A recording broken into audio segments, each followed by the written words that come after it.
তাৎক্ষণিক আমি সেখানে বসে আমাদের ইএনও এবং স্থানীয় যে আমাদের ইঞ্জিনিয়ার। কুমিল্লার মনোহরগঞ্জ উপজেলা থেকে সরসপুর পর্যন্ত সড়ক নির্মাণ কাজে দীর্ঘদিন ধরে ধীরগতির কারণে জনভোগান্তির খবর প্রকাশিত হওয়ার পর ঘটনাস্থল পরিদর্শন করেছেন কুমিল্লার ৯ লাকসাম মনোহরগঞ্জ আসনের সংসদ সদস্য আবুল কালাম।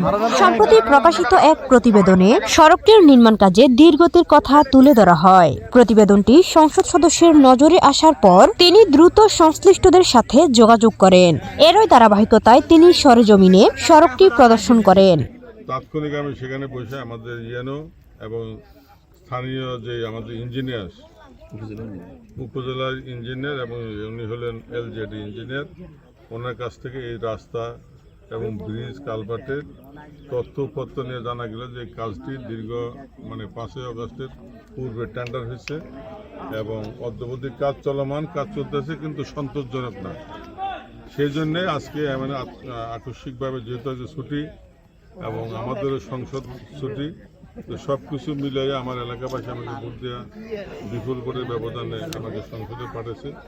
আমি আমার দায়িত্ববোধ থেকেই এরা আকস্মিক পরিদর্শনে আসলাম। আসে যেটা দেখলাম যেটা সত্য, কাজটা অনেক স্লো। যে টাকা নিয়ে গেছে এই টাকার কাজ এখনো দৃশ্যমান হয়নি। এটা কিছু একটা ষড়যন্ত্র আছে আমার মনে হচ্ছে।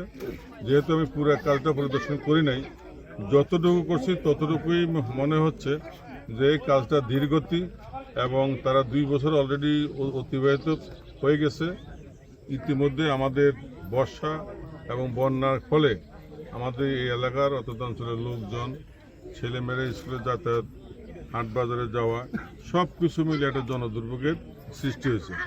তা আমি আমাদের উপরে আমরা যোগাযোগ করে আমাদের যে ইঞ্জিনিয়ার ডিপার্টমেন্ট আছে, স্থানীয় সরকার মন্ত্রণালয় আছে, ওখানে আলোচনা করে কিভাবে এটা সমাধান করা যায় আমি সেই ব্যবস্থা নেব। এবং কন্ট্রাক্টরের প্রতিনিধি আছে এখানে, ওনাদের ইঞ্জিনিয়ার আছে, ওনাদেরকে আমি নির্দেশ দিয়েছি অতি দ্রুত কাজটা সমাপ্ত করার জন্য।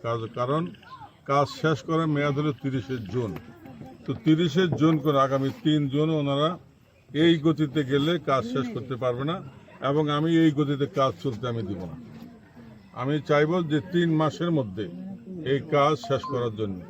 পরিদর্শনকালে উপস্থিত ছিলেন মনোহরগঞ্জ উপজেলা বিএনপির সভাপতি আলহাজ ইলিয়াস পাটোয়ারি, সিনিয়র সহসভাপতি শাহ সুলতান খোকন, সাংগঠনিক সম্পাদক মাসুদুল আলম বাচ্চু, দপ্তর সম্পাদক জিএম হাসানুল্লাহ, উপজেলা যুবদলের আহ্বায়ক রহমতুল্লাহ জিকু, সদস্য সচিব আমানুল্লাহ চৌধুরী, উপজেলা স্বেচ্ছাসেবক দলের আহ্বায়ক বাহার আলম মজুমদার, সদস্য সচিব আনোয়ার হোসেন মোহন, উপজেলা ছাত্রদলের আহ্বায়ক মোবারক হোসেন বিল্লাল, সদস্য সচিব নূর মোহাম্মদ মেহেদি, সিনিয়র যুগ্ম আহ্বায়ক নাদিম মাহমুদ সহ অন্যান্যরা।